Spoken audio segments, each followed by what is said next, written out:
Niko ne može da predvidi kako će se na zimu odvijati odnos između Rusije i Ukrajine i da li će doći do nove gasne krize. U Srbijagasu tvrde da će snabdevanje biti uredno jer će osim rezervi u Mađarskoj, koje su dovoljne za mesec dana snabdevanja, biti prošireni kapacitet domaćeg skladišta.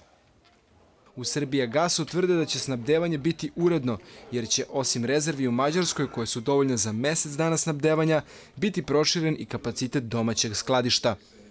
Srbija u jednom hladnom zimskom danu potroši 10 miliona metara kubnih na dan uvoznog gasa, nešto ispod miliona domaće proizvodnje, imamo domaću proizvodnju i iz Banatskog Dvora oko 1 miliona, pričamo oko 11-12 miliona. Ako sad vidimo da je ovde pola i ako domaća proizvodnja ostane kao što jeste, to je otprilike 1/2. Dakle, to nije dovoljno za sve, ali treba da bude dovoljno za toplane i za domaćinstva. Građani se uglavnom ne plaše da će se ponoviti situacija od prošle godine. Ja verujem ovim ljudima koji vode ovaj grad. Ne pušim se. Ako ne bude, evo imamo ove grejalice i to je to. Ja se grejem na drva i ne plašim se, živim u selu. Ostaje drugi problem ako se grejete na taj energent, cena, jer Srbijagas nije spuštao cene čak ni posle njihovog dramatičnog pada, posle kojeg je ruska izvozna cena pala sa $500 za 1000 kubika na 260.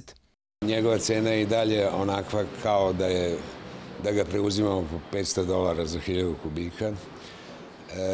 To znači račun od 20.000 za jednu od 200.000 porodica za mesečno grejanje. To je previše u državi sa prosječnom platom od 32.000.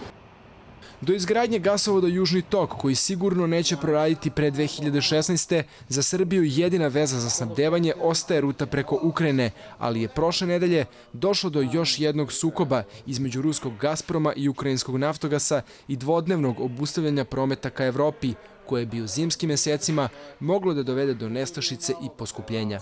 Petar Gajić, Fox televizija.